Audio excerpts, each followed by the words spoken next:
Hello students, welcome to our channel science zone by Usha Chain. तो बेटा आज हम इस वीडियो में कक्षा 8 का पार्ट 3 संश्लेषित रेशे और प्लास्टिक के बारे में पढ़ेंगे। तो बेटा आपने रेशों के बारे में पिछली कक्षाओं में भी 6ठी 7वीं में पढ़ा हुआ है।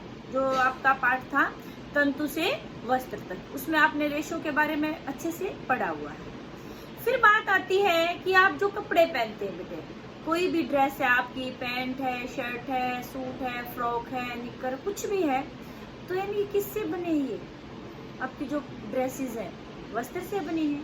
और आपने छोटी क्लास में पढ़ा था वस्त्र किससे बनता है, धागे से बनता है। धागा किससे बनता है, तंतु से बनता है। ठीक है ना, तंतु यानी कि रेशों से बनता है। आपने छोटी क्लास में पढ़ा था ये भी कि जो रेशे हैं वो 2 प्रकार के थे। कौन कौन से, प्राकृतिक रेशे यानी कि प्राकृतिक तंतु और कृत्रिम तंतु। फिर प्राकृतिक में भी आपके 2 प्रकार के थे, पादप तंतु और जंतु तंतु। पादप तंतु यानी कि जो पौधों से मिलते हैं हमें, उसमें आपने क्या क्या पढ़ा था, ये जो रुई पड़ी थी और क्या था, जो प्राकृतिक तंतु है आपका, उसमें पादप तंतु में आपने पटसन यानी कि जूट के बारे में पढ़ा था। और ये जो जंतु तंतु था उसमें आपने पढ़ा था कि जंतुओं से जो तंतु हमें प्राप्त होते हैं उसमें कौन कौन आते हैं बेटे, ऊन किससे मिलती है, भेड़ से, बकरी से, खरगोश से, ऊंट से, याक से आदि से मिलती है। ठीक है।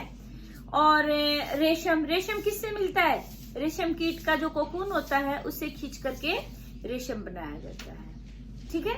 तो ये आपके थे कुछ जंतु तंतु यानी कि। फिर आपने छोटी क्लासेस में ये भी पढ़ा था कि भी कृत्रिम रेशे भी होते हैं। कृत्रिम रेशे यानी कि जो मानव निर्मित रेशे होते हैं, जो रेशे मनुष्य द्वारा बनाए जाते हैं तो उन्हें कृत्रिम रेशे, मानव निर्मित रेशे या संश्लेषित रेशे कहा जाता है। अब इनके बारे में थोड़ा सा और विस्तार से अध्ययन आपकी 8वीं क्लास के इस पार्ट में हम करेंगे। तो बेटा देखिए, जो रेशे हैं, जो संश्लेषित रेशे हैं, ये क्या होते हैं, बहुलक। फिर बात आती है कि बहुलक क्या होता है। आपने जैसे माला देखी हुई है, माला के अंदर छोटे छोटे मोती होते हैं मन के। जैसे आपने मान लो ये माला बना दी, इसके अंदर ये मन के हैं, तो जो माला है इन मन के या मोतियों से मिलकर बनी हुई है, पूरी माला बनी हुई है। तो यानी कि एक जो छोटा मोती है वो क्या कहलाएगा, इसकी इकाई। क्या कहलेगा, क्या कहेंगे उसको, इकाई कहेंगे। तो यानी कि जो हमारे बहुलक है बेटे, वो कई सारी इकाइयों से मिलकर बनते हैं। जब कई इकाइयां जुड़ करके एक बड़ी वस्तु बनाती है तो उसको हम क्या कहेंगे, बहुलक। इंग्लिश में पॉलीमर बोलते हैं जिसको, लंबी श्रृंखला, इकाइयों की लंबी श्रृंखला को हम क्या कहते हैं, बहुलक। और ये बहुलक से फिर क्या बनते हैं, हमारे संश्लेषित रेशे बनाए जाते हैं। ठीक है। बहुलक जो है बेटे आपका इंग्लिश में शब्द आता है इसके लिए पॉलीमर। ठीक है। तो क्या शब्द आता है इसके लिए इंग्लिश में, पॉलीमर शब्द होता है। पॉलीमर का मतलब क्या होता है कि भाई ये आपका ग्रीक भाषा का शब्द है। पॉली मतलब अनेक, मर मतलब भाग। अनेक भागों से मिलकर बने हुए चीज को हम क्या कहते हैं, पॉलीमर बोलते हैं। फिर बात आती है बेटे कि जो हमारी प्रकृति में भी बहुलक पाए जाते हैं। कुछ ऐसे बहुलक हैं जो प्रकृति में पाए जाते हैं, जैसे हमारा सेलुलोज है। सेलुलोज हमारा प्राकृतिक बहुलक है। ठीक है। और ये जो है ग्लूकोज की छोटी इकाइयों से, तो जो सेलुलोज है बेटे किससे बनता है, ग्लूकोज से। ग्लूकोज की जो छोटी इकाइयां हैं जुड़ करके किसका निर्माण करती हैं, वो सेलुलोज का। ठीक है। तो यानी कि हमारा सेलुलोज क्या है, प्राकृतिक बहुलक है। फिर आता है कि भी संश्लेषित रेशों के प्रकार, कि भी जो संश्लेषित रेशे हैं कौन कौन से प्रकार के हैं जो बनाए हुए हैं। तो बात हम करेंगे संश्लेषित रेशों के प्रकार।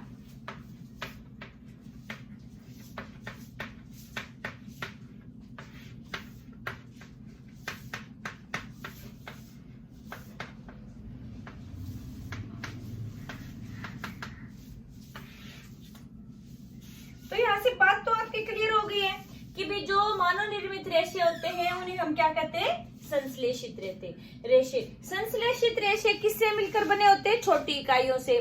छोटी इकाई मिलकर क्या बनाती है, बहुलक। बहुलक मिलकर फिर संश्लेषित रेशे का निर्माण करते हैं।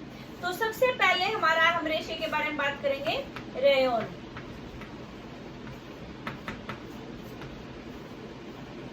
देखो बेटे, आपने 7वीं क्लास में पढ़ा था कि रेशम का जो सबसे पहले जो बनाया गया था कपड़ा कहाँ बनाया गया था, चीन में। चीनी जो लोग थे उन्होंने इस रेशम के जो रहस्य है इसको बहुत दिनों तक गुप्त रखा था कि रेशम कैसे बनता है। लोगों ने बताया नहीं उसको, बाकी लोगों को नहीं बताया था। तो जो रेशम है बेटे, फिर एक तो ये था कि भी मतलब सब लोगों की पहुंच तक नहीं था। वैसे क्या था, ये कपड़ा बहुत ही सॉफ्ट होता है, देखने में भी सुंदर होता है, इसके गुण भी अच्छे हैं, तो इसलिए सब लोगों को पसंद था। लेकिन लोग क्या था कि बहुत महंगा था, इसलिए लोग इसको खरीद नहीं पाए थे। तो वैज्ञानिक लगातार कोशिश कर रहे थे कि कोई ऐसा संश्लेषित रेशा बनाया जाए जिसके गुणधर्म रेशम से मिलते हों। तो 19वीं शताब्दी के अंत में वैज्ञानिक जो थे उन्होंने सफलता पाई कि भी ऐसा एक रेशा बनाया जिसके गुण रेशम से मिलते थे। ठीक है, अब जो रेशा उन्होंने बनाया जिसके गुण रेशम से मिले, वो वास्तव में रसायनों से नहीं बनाया। जो लकड़ी का बुरादा होता, काष्ठ की लुगदी,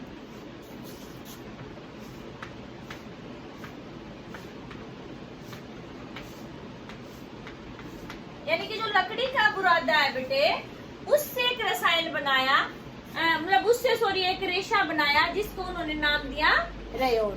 कब बनाया था ये, 19वीं शताब्दी के अंत में। तो इस तरह से जो हमारा रेयॉन है ये पहला मानव निर्मित रेशा था। लेकिन क्या है, ये पूर्ण रूप से मानव निर्मित नहीं था, क्योंकि इसका जो बनाया गया किससे था, प्राकृतिक स्रोत से। ठीक है, तो जो रेयॉन है बेटे, इसका दूसरा नाम क्या है, कृत्रिम रेशम।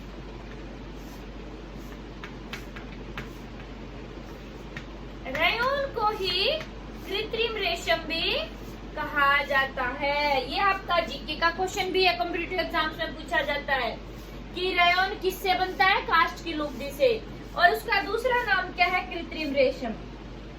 ठीक है, फिर जो रेयॉन जो है बेटे, इसकी विशेषता ये थी कि भी इसको अलग अलग रंगों में रंगा जा सकता था, और इससे फिर ये रेशम से सस्ता भी था, तो इसलिए लोगों में ज्यादा लोकप्रिय हो गया। क्यों, इसके जो दिखने में तो रेशम जैसा दिखता था, उससे सस्ता भी था, और इसके जो गुण थे वो भी रेशम से मिलते जुलते थे।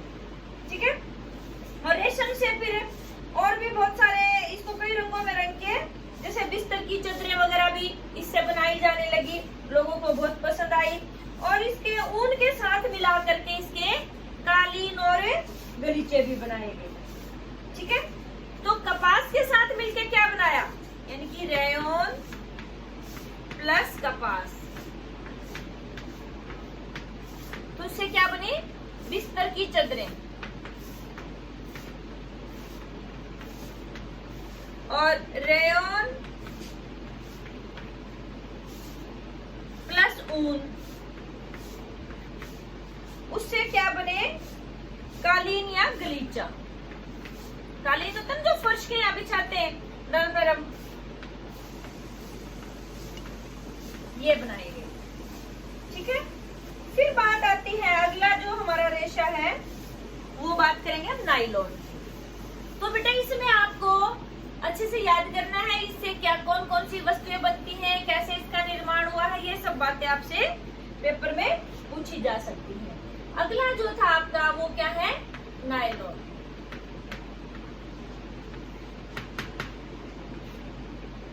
नायलॉन जो है बेटे, ये एक दूसरा मानव निर्मित रेशा है। इसमें क्या है कि भी ये पहला ऐसा रेशा था कि जिसके लिए किसी भी प्राकृतिक स्रोत का उपयोग नहीं किया गया। ये पूर्ण रूप से मानव निर्मित रेशा है नायलॉन, पहला ऐसा रेशा है जो पूर्ण रूप से मानव निर्मित है। इसका जो निर्माण है बेटे किस किस से किया गया, कोयले, जल तथा वायु से। तो यानी कि नायलॉन का जो निर्माण है किससे किया गया? कोयले, जल और वायु से। अब जो नायलॉन की विशेषताएं हैं बेटे, नायलॉन बहुत ही अच्छा जो रेशा बना था, इसकी जो विशेषताएं क्या थी? एक तो ये बहुत ही मजबूत है, नायलॉन का रेशा बहुत ही प्रबल है। और क्या थी इसकी? ये यानी कि मजबूत है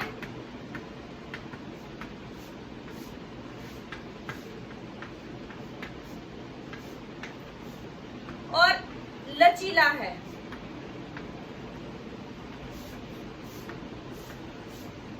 और हल्का है।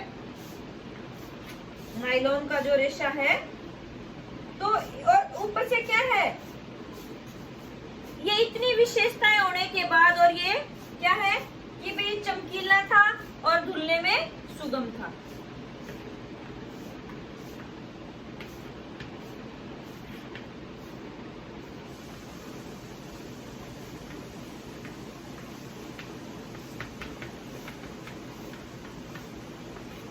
तो यानी कि जो नायलॉन उसकी क्या क्या विशेषता होगी? बहुत ही मजबूत है, लचीला है, हल्का है, चमकीला है और धुलने में सुगम है, और ये पानी भी ज्यादा नहीं सोखता है। तो इन विशेषताओं के कारण इसका जो उपयोग है बेटे, वस्त्र बनाने में भी किया जाने लगा। ठीक है। और नायलॉन जो है बेटे इतना मजबूत रेशा है कि इसको हम किसी चट्टान वगैरह पर अटका कर चट्टान पर भी चढ़ सकते, ये टूटेगा नहीं। पैराशूट वगैरह बनाने में भी नायलॉन का ही उपयोग किया जाने लगा। और जो नायलॉन की हम ऐसे अपने घर में आसपास देखिए, ऐसी कौन सी चीजें हैं जिनका हम उपयोग करते हैं और वो नायलॉन से बनी होती हैं? जो जुराबें हैं हम पहनते हैं, वो किससे बनी होती हैं? नायलॉन से। और जो कारों की सीट के पट्टे होते हैं, वो भी किससे बने होते हैं? नायलॉन से। और दांत साफ करने की जो ब्रश होती है बेटे, वो किससे बनी होती है? नायलॉन से। और जो तंबू लगाते हैं ना, टेंट लगाते हैं, तो वो भी किसके बने होते हैं? नायलॉन के। और जो रस्सियां बनाते हैं, मोटी मोटी रस्सियां होती है नायलॉन की, वो भी ऐसी होती है। स्लीपिंग बैग जो होता है, जैसे ये आर्मी वगैरह वाले यूज करते हैं स्लीपिंग बैग, तो वो भी किसका बना होता है? नायलॉन का। पैराशूट, पर्दे, ये सब किसके बने होते हैं? नायलॉन के बने होते हैं। तो आप इनके उपयोग में होने वाली वस्तुओं से ये अंदाजा लगा सकते हैं कि नायलॉन कितना ही मजबूत धागा है। नायलॉन का जो एक तार है बेटे, वो इस्पात का, जो हम कहते हैं कि भी इस्पात फौलाद होता है, बिल्कुल ऐसे बहुत ही मजबूत तार होता है। तो नायलॉन का तार इस्पात के तार से भी मजबूत होता है। समझ में आई आपको बात? फिर बात आती है, अगला जो हम रेशा करेंगे वो हमारा है पॉलिस्टर।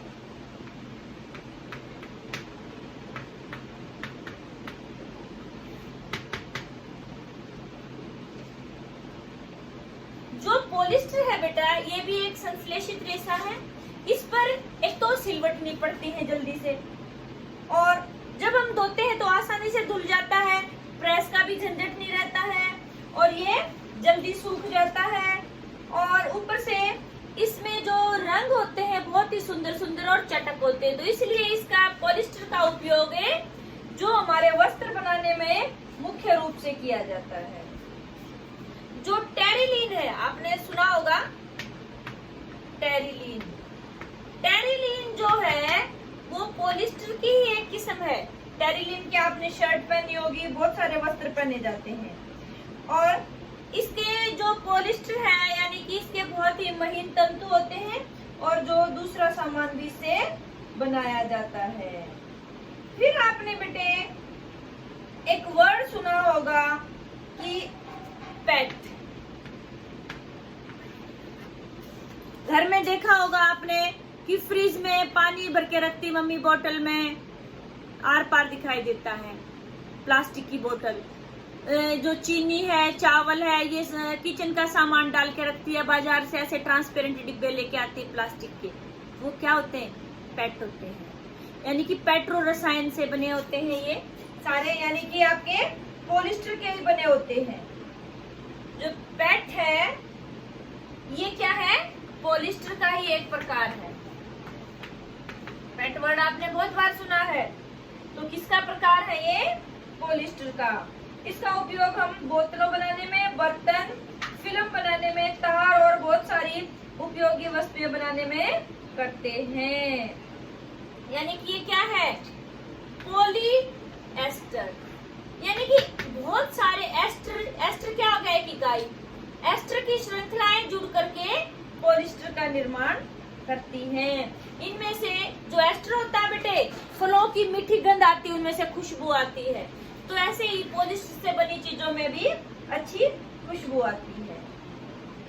जो इससे बने हुए कपड़े हैं, जैसे उसके फिर और नाम आते हैं, टेरिलीन है, पॉलीवूल है, पॉलीकोट है, टेरिकोट है आदि। ये पॉलिस्टर का मिक्सचर होता है बेटे। यानी कि नाम में ही दिख रहा है पॉलीवूल। पॉलीवूल मतलब जो पॉलिस्टर और ऊन का मिश्रण है। तो ये मिश्रित रेशे होते हैं बेटे कुछ, जैसे अभी हमने कहा पॉलीवूल। वूल मतलब ऊन, तो यानी कि पॉलिस्टर प्लस ऊन। और ऐसे ही आपका आता है पॉलीकोट।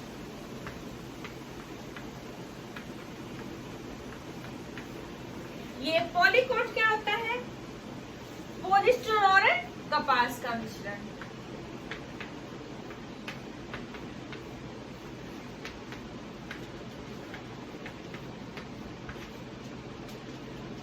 ठीक है। अब देखो बेटे, सर्दियों में हम स्वेटर पहनते हैं, कंबल ओढ़ते हैं, तो सुंदर सुंदर रंग बिरंगे कंबल हमें बहुत अच्छे लगते हैं। हम सोचते हैं किसके बने हैं? ऊन के बने। नहीं, ऊन बहुत ही महंगी होती है। जो प्राकृतिक रेशे हैं बेटे, वो बहुत महंगे हैं हमारे। तो जो इतने सारे हम वैरायटी के सुंदर सुंदर कंबल ओढ़ते हैं, किसके बने होते हैं? एक और रेशा है एक्रिलिक। कौन सा रेशा? एक्रिलिक। ये इसकी जो गुण है बेटे, ऊन जैसे ही होते हैं, लेकिन क्या होता है? ये ऊन से सस्ता होता है।